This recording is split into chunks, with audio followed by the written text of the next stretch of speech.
The King in Yellow by Robert W. Chambers. A Robin Reads audiobook. Subscribe for more audiobooks. If you enjoy this audiobook and would like to support the channel, please consider liking, giving a super thanks, or becoming a channel member. The Mask. Camilla. You, sir, should unmask. Stranger. Indeed. Camilla. Indeed it's time. We all have laid aside disguise but you. Stranger. I wear no mask. Camilla, terrified, aside to Casilda. No mask? No mask! The King in Yellow, Act 1, Scene 2. Chapter 1. Although I knew nothing of chemistry, I listened fascinated. He picked up an Easter lily which Genevieve had brought that morning from Notre Dame and dropped it into the basin. Instantly the liquid lost its crystalline clearness. For a second the lily was enveloped in a milk-white foam which disappeared, leaving the fluid opalescent. Changing tints of orange and crimson played over the surface, and then what seemed to be a ray of pure sunlight struck through from the bottom where the lily was resting. At the same instant he plunged his hand into the basin and drew out the flower. There is no danger, he explained. If you choose the right moment, that golden ray is the signal. He held the lily toward me, and I took it in my hand. It had turned to stone, to the purest marble. You see, he said, it is without a flaw. What sculptor could reproduce it? The marble was white as snow, but in its depths the veins of the lily were tinged with palest azure, and a faint flush lingered deep in its heart. Don't ask me the reason of that, he smiled, noticing my wonder. I have no idea why the veins and heart are tinted, but they always are. Yesterday I tried one of Genevieve's goldfish. There it is. The fish looked as if sculptured in marble, but if you held it to the light, the stone was beautifully veined with a faint blue, and from somewhere within came a rosy light, like the tint which slumbers in an opal. I looked into the basin. Once more it seemed filled with clearest crystal. If I should touch it now? I demanded. I don't know, he replied, but you had better not try. There is one thing I'm curious about, I said, and that is where the ray of sunlight came from. It looked like a sunbeam, true enough, he said. I don't know. It always comes when I immerse any living thing. Perhaps, he continued, smiling, perhaps it is the vital spark of the creature escaping to the source from whence it came. I saw he was mocking, and threatened him with a mahl stick, but he only laughed and changed the subject. Stay to lunch. Genevieve will be here directly. I saw her going to early mass, I said, and she looked as fresh and sweet as that lily, before you destroyed it. Do you think I destroyed it? Said Boris gravely. Destroyed, preserved, how can we tell? We sat in the corner of a studio near his unfinished group of The Fates. He leaned back on the sofa, twirling a sculptor's chisel and squinting at his work. By the way, he said, I have finished pointing up that old academic Ariadne, and I suppose it will have to go to the salon. It's all I have ready this year, but after the success the Madonna brought me, I feel ashamed to send a thing like that. The Madonna, an exquisite marble for which Genevieve had sat, had been the sensation of last year's salon. I looked at the Ariadne. It was a magnificent piece of technical work, but I agreed with Boris that the world would expect something better of him than that. Still, it was impossible now to think of finishing in time for the salon, that splendid, terrible group half-shrouded in the marble behind me. The Fates would have to wait. We were proud of Boris Yvain. We claimed him, and he claimed us, on the strength of his having been born in America, although his father was French and his mother was a Russian. Everyone in the Beaux Arts called him Boris, and yet there were only two of us whom he addressed in the same familiar way, Jack Scott and myself. Perhaps my being in love with Genevieve had something to do with his affection for me. Not that it had ever been acknowledged between us, but after all was settled, and she had told me with tears in her eyes that it was Boris whom she loved, I went over to his house and congratulated him. The perfect cordiality of that interview did not deceive either of us, I always believed, although to one at least it was a great comfort. I do not think he and Genevieve ever spoke of the matter together, but Boris knew. Genevieve was lovely.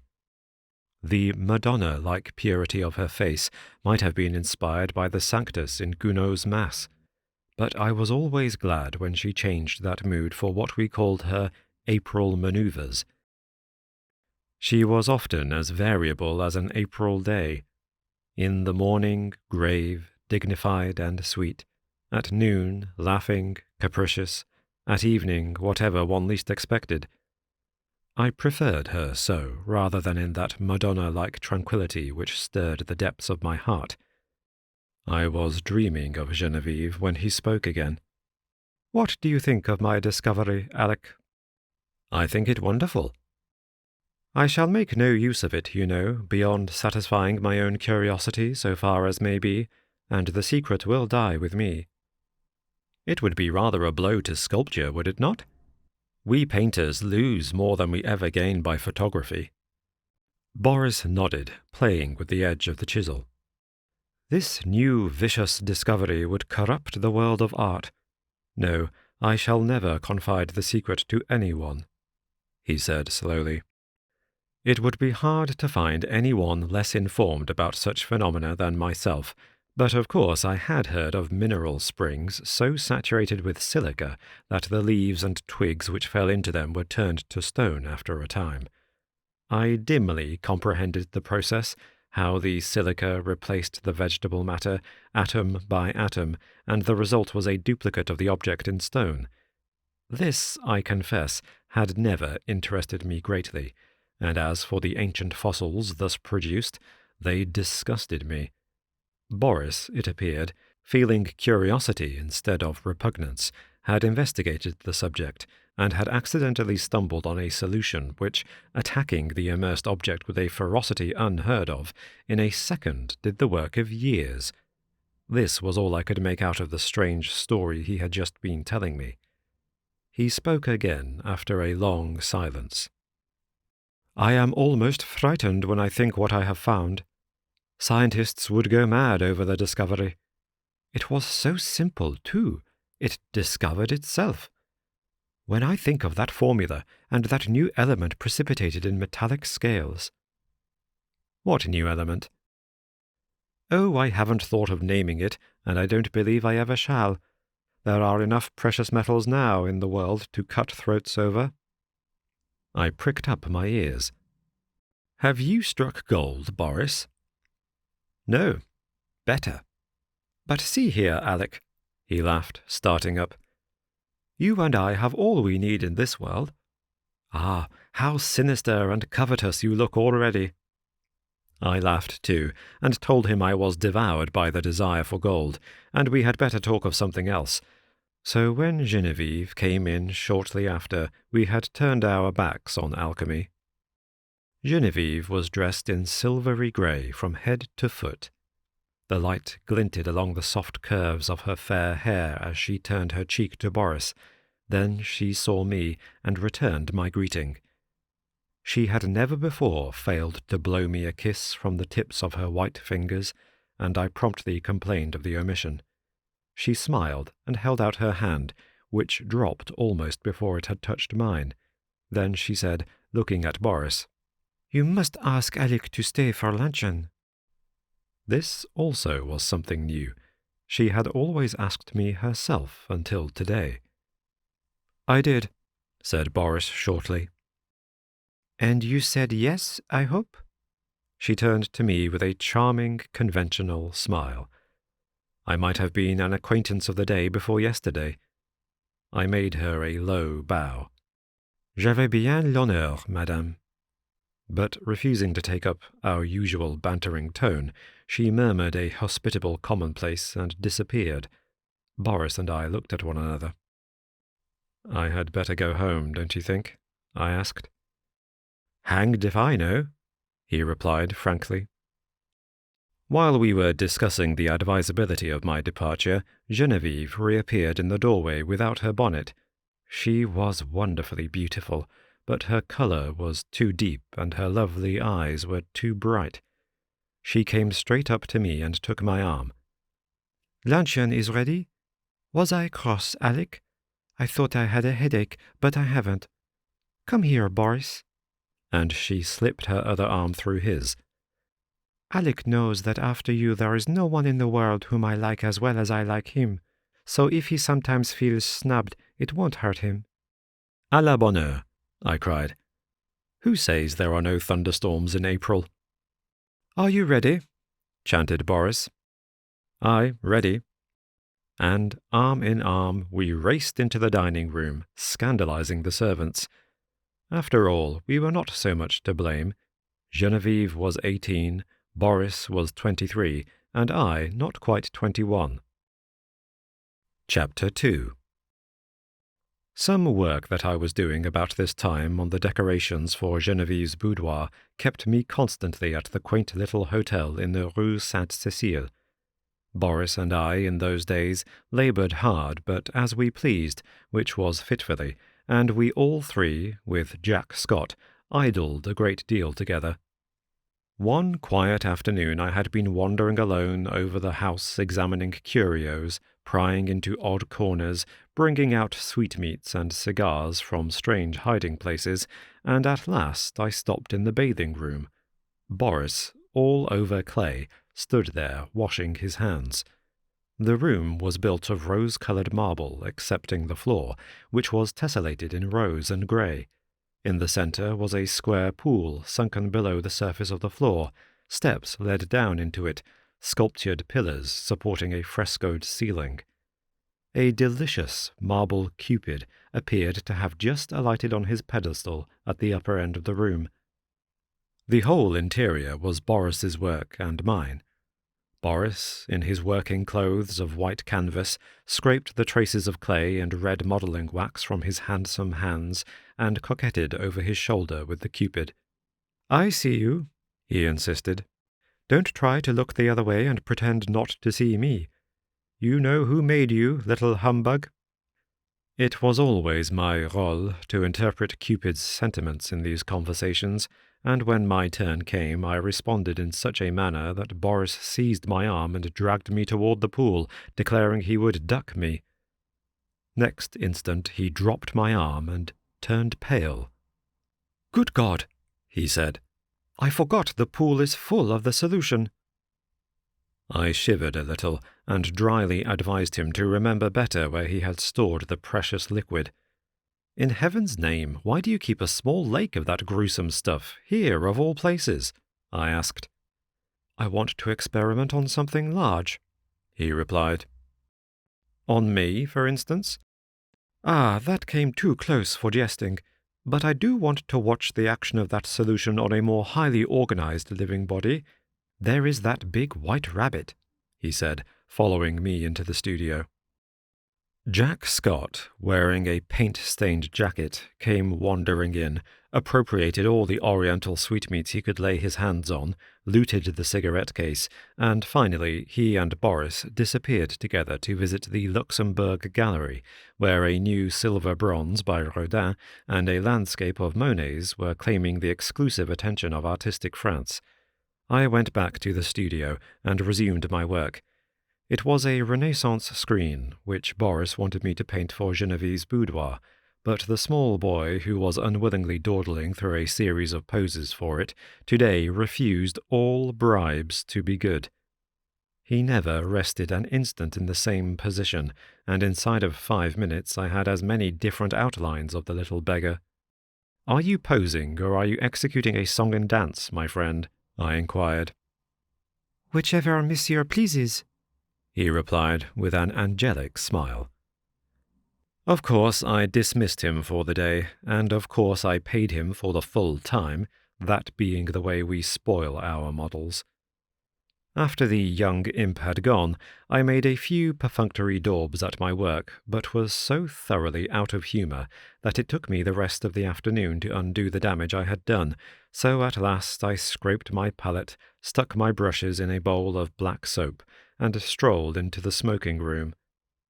I really believe that, excepting Genevieve's apartments, no room in the house was so free from the perfume of tobacco as this one. It was a queer chaos of odds and ends, hung with threadbare tapestry. A sweet-toned old spinet in good repair stood by the window. There were stands of weapons, some old and dull, others bright and modern, festoons of Indian and Turkish armour over the mantel, 2 or 3 good pictures, and a pipe rack. It was here that we used to come for new sensations in smoking. I doubt if any type of pipe ever existed which was not represented in that rack. When we had selected one, we immediately carried it somewhere else and smoked it, for the place was, on the whole, more gloomy and less inviting than any in the house. But this afternoon the twilight was very soothing. The rugs and the skins on the floor looked brown and soft and drowsy. The big couch was piled with cushions. I found my pipe and curled up there for an unaccustomed smoke in the smoking room. I had chosen one with a long, flexible stem, and lighting it, fell to dreaming. After a while it went out, but I did not stir. I dreamed on, and presently fell asleep. I awoke to the saddest music I had ever heard. The room was quite dark. I had no idea what time it was. A ray of moonlight silvered one edge of the old spinet, and the polished wood seemed to exhale the sounds as perfume floats above a box of sandalwood. Someone rose in the darkness and came away weeping quietly, and I was fool enough to cry out, "Genevieve!" She dropped at my voice, and I had time to curse myself while I made a light and tried to raise her from the floor. She shrank away with a murmur of pain. She was very quiet and asked for Boris. I carried her to the divan and went to look for him, but he was not in the house, and the servants were gone to bed.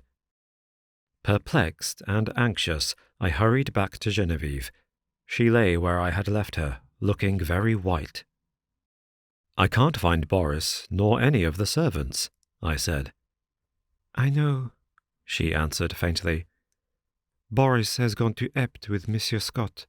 I did not remember when I sent to you for him just now." "But he can't get back in that case before tomorrow afternoon. And are you hurt? Did I frighten you into falling?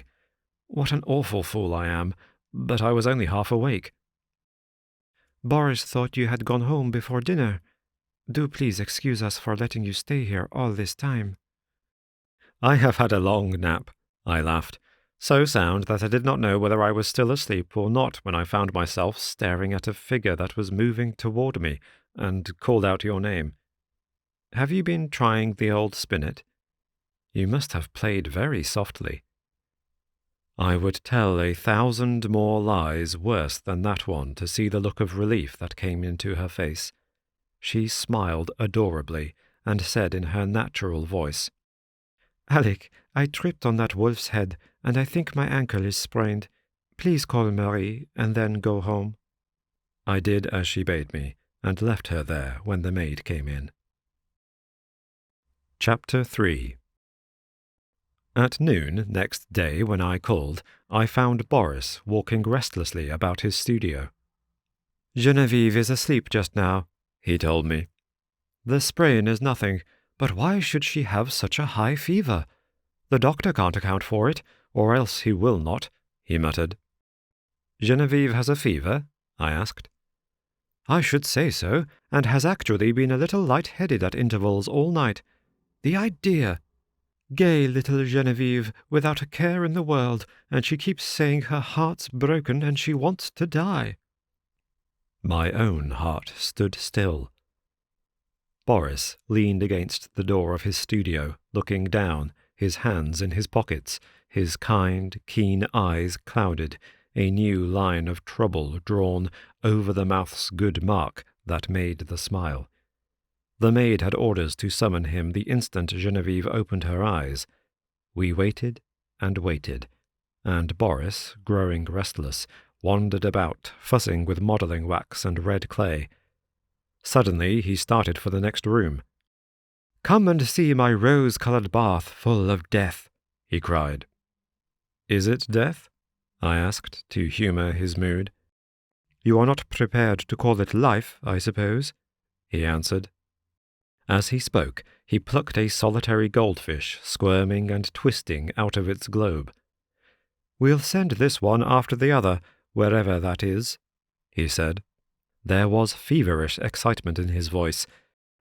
A dull weight of fever lay on my limbs and on my brain as I followed him to the fair crystal pool with its pink-tinted sides, and he dropped the creature in. Falling, its scales flashed with a hot orange gleam in its angry twistings and contortions. The moment it struck the liquid, it became rigid and sank heavily to the bottom. Then came the milky foam, the splendid hues radiating on the surface, and then the shaft of pure, serene light broke through from seemingly infinite depths. Boris plunged in his hand and drew out an exquisite marble thing, blue-veined, rose-tinted, and glistening with opalescent drops. "Child's play," he muttered, and looked wearily, longingly at me, as if I could answer such questions. But Jack Scott came in and entered into the game, as he called it, with ardour. Nothing would do but to try the experiment on the white rabbit then and there. I was willing that Boris should find distraction from his cares, but I hated to see the life go out of a warm, living creature, and I declined to be present. Picking up a book at random, I sat down in the studio to read. Alas, I had found The King in Yellow. After a few moments, which seemed ages, I was putting it away with a nervous shudder, when Boris and Jack came in bringing their marble rabbit. At the same time, the bell rang above, and a cry came from the sick room. Boris was gone like a flash, and the next moment he called, "Jack, run for the doctor! Bring him back with you! Alec, come here!" I went and stood at her door. A frightened maid came out in haste and ran away to fetch some remedy. Genevieve, sitting bolt upright, with crimson cheeks and glittering eyes, babbled incessantly and resisted Boris's gentle restraint. He called me to help. At my first touch, she sighed and sank back, closing her eyes, and then, as we still bent above her, she opened them again, looked straight into Boris's face, poor fever-crazed girl, and told her secret. At the same instant, our 3 lives turned into new channels. The bond that held us so long together snapped forever, and a new bond was forged in its place, for she had spoken my name, and as the fever tortured her, her heart poured out its load of hidden sorrow. Amazed and dumb, I bowed my head, while my face burned like a live coal, and the blood surged in my ears, stupefying me with its clamour. Incapable of movement, incapable of speech, I listened to her feverish words in an agony of shame and sorrow. I could not silence her. I could not look at Boris. Then I felt an arm upon my shoulder, and Boris turned a bloodless face to mine. "It is not your fault, Alec. Don't grieve so if she loves you." But he could not finish, and as the doctor stepped swiftly into the room, saying, "Ah, the fever," I seized Jack Scott and hurried him to the street, saying, "Boris would rather be alone." We crossed the street to our own apartments, and that night, seeing I was going to be ill too, he went for the doctor again. The last thing I recollect with any distinctness was hearing Jack say, "For heaven's sake, doctor, what ails him to wear a face like that?" And I thought of the King in Yellow and the pallid mask. I was very ill, for the strain of 2 years which I had endured since that fatal May morning when Genevieve murmured, "I love you, but I think I love Boris best," told on me at last. I had never imagined that it could become more than I could endure. Outwardly tranquil, I had deceived myself. Although the inward battle raged night after night, and I, lying alone in my room, cursed myself for rebellious thoughts unloyal to Boris and unworthy of Genevieve, the morning always brought relief, and I returned to Genevieve and to my dear Boris with a heart washed clean by the tempests of the night. Never, in word or deed or thought, while with them, had I betrayed my sorrow even to myself. The mask of self-deception was no longer a mask for me, it was part of me. Night lifted it, laying bare the stifled truth below, but there was no one to see except myself, and when the day broke the mask fell back again of its own accord. These thoughts passed through my troubled mind as I lay sick, but they were hopelessly entangled with visions of white creatures, heavy as stone, crawling about in Boris's basin, of the wolf's head on the rug, foaming and snapping at Genevieve, who lay smiling beside it. I thought, too, of the King in Yellow, wrapped in the fantastic colours of his tattered mantle, and that bitter cry of Casilda, "Not upon us, O King, not upon us!" Feverishly I struggled to put it from me, but I saw the lake of Hali, thin and blank, without a ripple or wind to stir it, and I saw the towers of Carcosa behind the moon. Aldebaran, the Hyades, Alar, Hastur, glided through the cloud rifts which fluttered and flapped as they passed, like the scalloped tatters of the King in Yellow.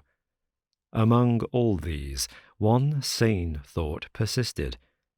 It never wavered, no matter what else was going on in my disordered mind, that my chief reason for existing was to meet some requirement of Boris and Genevieve. What this obligation was, its nature, was never clear. Sometimes it seemed to be protection, sometimes support through a great crisis. Whatever it seemed to be for the time, its weight rested only on me, and I was never so ill or so weak that I did not respond with my whole soul. There were always crowds of faces about me, mostly strange, but a few I recognized, Boris among them. Afterward they told me that this could not have been, but I know that once, at least, he bent over me. It was only a touch, a faint echo of his voice. Then the clouds settled back on my senses, and I lost him. But he did stand there and bend over me once at least. At last, one morning, I awoke to find the sunlight falling across my bed and Jack Scott reading beside me. I had not strength enough to speak aloud, neither could I think, much less remember, but I could smile feebly as Jack's eye met mine, and when he jumped up and asked eagerly if I wanted anything, I could whisper, "Yes, Boris." Jack moved to the head of my bed and leaned down to arrange my pillow. I did not see his face, but he answered heartily, "You must wait, Alec. You are too weak to see even Boris." I waited, and I grew strong. In a few days I was able to see whom I would, but meanwhile I had thought and remembered. From the moment when all the past grew clear again in my mind, I never doubted what I should do when the time came, and I felt sure that Boris would have resolved upon the same course so far as he was concerned. As for what pertained to me alone, I knew he would see that also as I did. I no longer asked for anyone. I never inquired why no message came from them, why during the week I lay there, waiting and growing stronger. I never heard their name spoken. Preoccupied with my own searchings for the right way, and with my feeble but determined fight against despair, I simply acquiesced in Jack's reticence, taking for granted that he was afraid to speak of them, lest I should turn unruly and insist on seeing them. Meanwhile, I said over and over to myself, how would it be when life began again for us all? We would take up our relations exactly as they were before Genevieve fell ill. Boris and I would look into each other's eyes, and there would be neither rancour nor cowardice nor mistrust in that glance. I would be with them again for a little while in the dear intimacy of their home, and then, without pretext or explanation, I would disappear from their lives forever. Boris would know. Genevieve, the only comfort was that she would never know. It seemed, as I thought it over, that I had found the meaning of that sense of obligation which had persisted all through my delirium, and the only possible answer to it. So, when I was quite ready, I beckoned Jack to me one day and said, "Jack, I want Boris at once, and take my dearest greeting to Genevieve." When, at last, he made me understand that they were both dead, I fell into a wild rage that tore all my little convalescent strength to atoms. I raved and cursed myself into a relapse, from which I crawled forth some weeks afterward, a boy of 21 who believed that his youth was gone forever. I seemed to be past the capability of further suffering, and one day, when Jack handed me a letter and the keys to Boris's house, I took them without a tremor and asked him to tell me all. It was cruel of me to ask him, but there was no help for it, and he leaned wearily on his thin hands to reopen the wound which could never entirely heal. He began very quietly. "Alec, unless you have a clue that I know nothing about, you will not be able to explain any more than I what has happened. I suspect that you would rather not hear these details, but you must learn them, else I would spare you the relation. God knows I wish I could be spared the telling. I shall use few words. That day when I left you in the doctor's care and came back to Boris, I found him working on the fates. Genevieve, he said, was sleeping under the influence of drugs. She had been quite out of her mind, he said. He kept on working, not talking any more, and I watched him. Before long, I saw that the third figure of the group, the one looking straight ahead, out over the world, bore his face, not as you ever saw it, but as it looked then, and to the end. This is one thing for which I should like to find an explanation, but I never shall.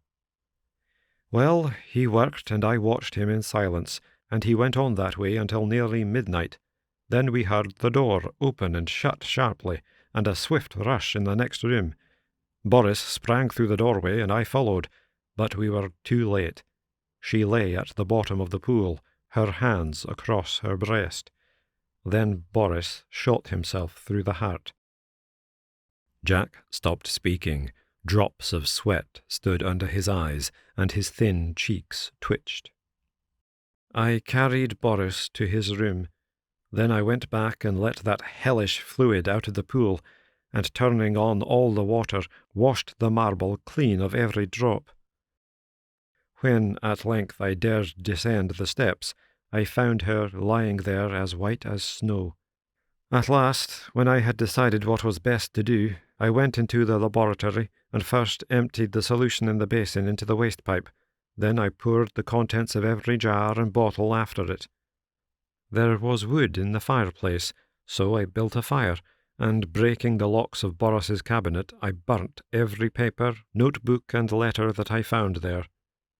With a mallet from the studio, I smashed into pieces all the empty bottles. Then, loading them into a coal scuttle, I carried them to the cellar and threw them over the red-hot bed of the furnace. 6 times I made the journey, and at last not a vestige remained of anything which might again aid in seeking for the formula which Boris had found. Then at last I dared call the doctor. He is a good man, and together we struggled to keep it from the public. Without him I never could have succeeded. At last we got the servants paid and sent away into the country, where old Rosier keeps them quiet with stories of Boris's and Genevieve's travels in distant lands, from whence they will not return for years. We buried Boris in the little cemetery of Sèvres.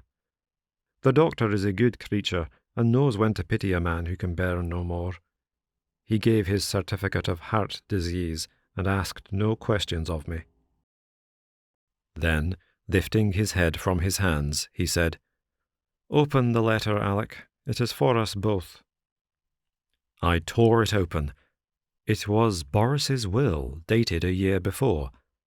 He left everything to Genevieve, and in case of her dying childless, I was to take control of the house in the Rue Sainte-Cécile, and Jack Scott the management at Ept. On our deaths, the property reverted to his mother's family in Russia, with the exception of the sculptured marbles executed by himself. These he left to me. The page blurred under our eyes, and Jack got up and walked to the window.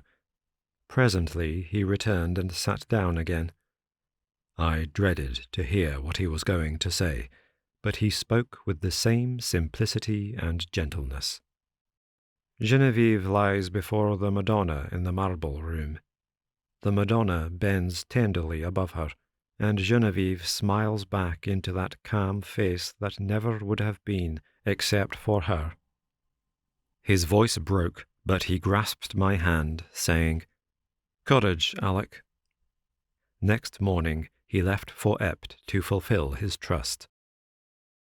Chapter 4.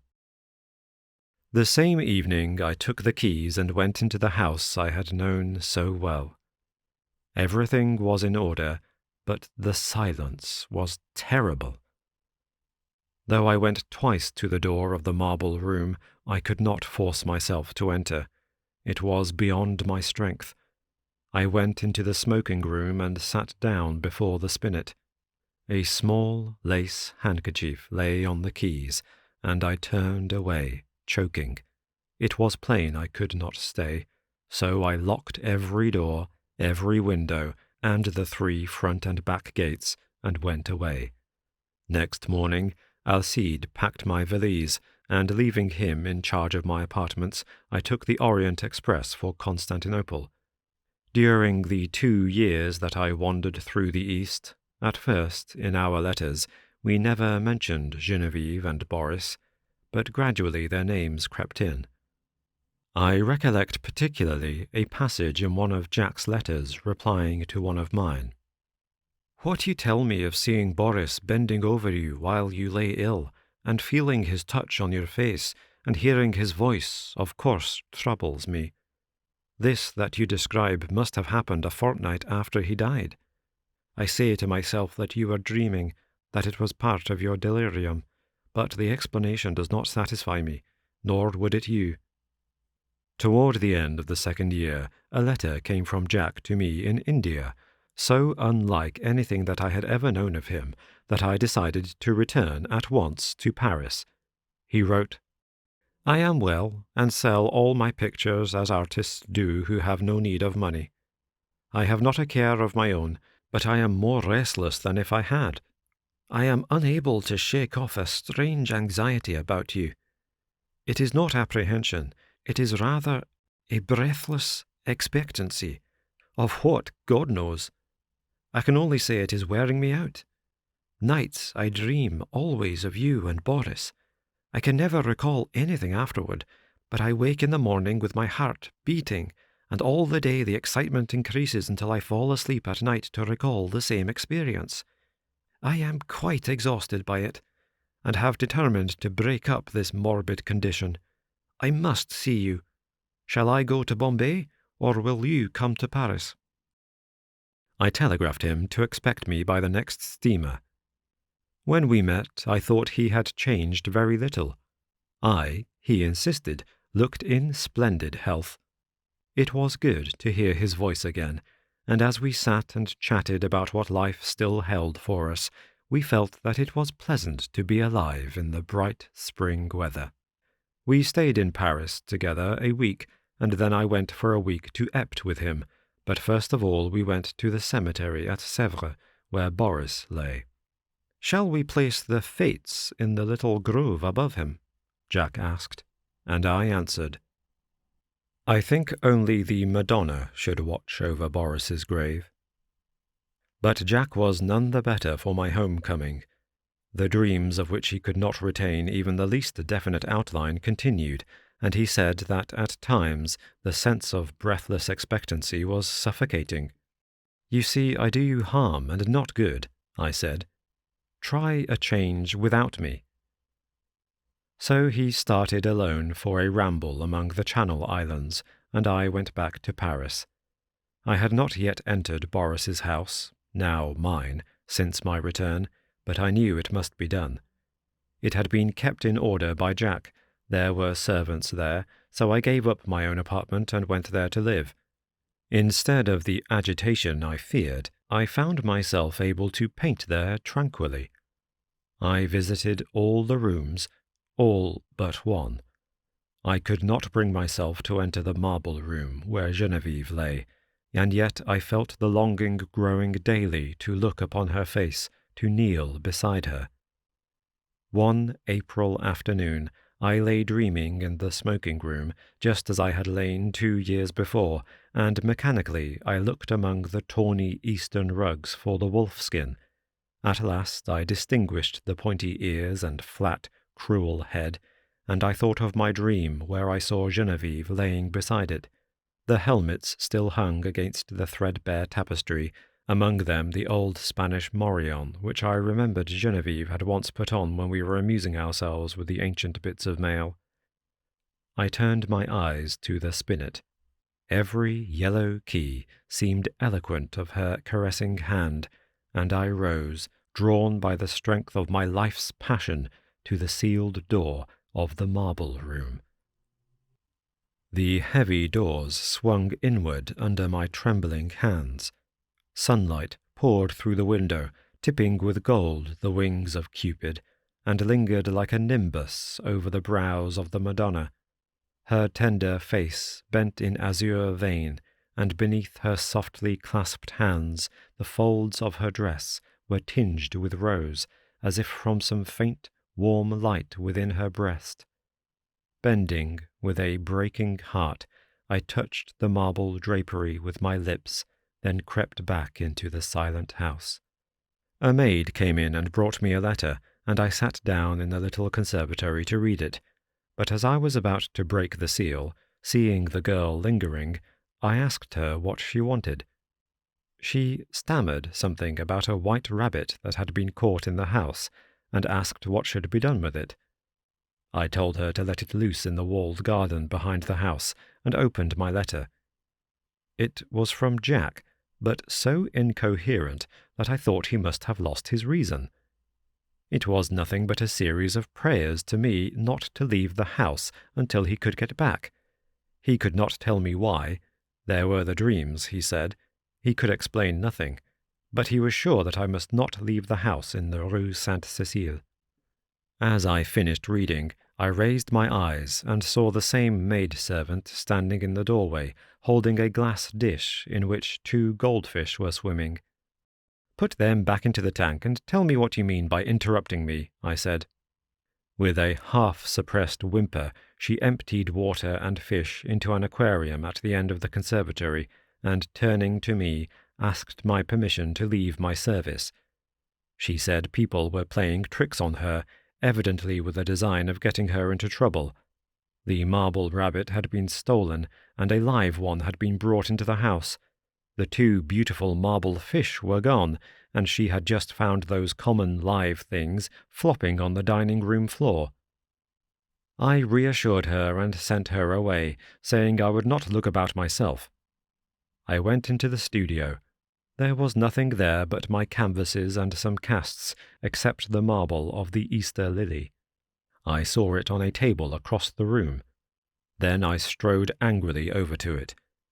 But the flower I lifted from the table was fresh and fragile and filled the air with perfume. Then, suddenly, I comprehended. and sprang through the hallway to the marble room. The doors flew open, the sunlight streamed into my face, and through it, in a heavenly glory, the Madonna smiled as Genevieve lifted her flushed face from her marble couch and opened her sleepy eyes. Thank you for listening to Robin Reads Audiobooks. Subscribe for more audiobooks.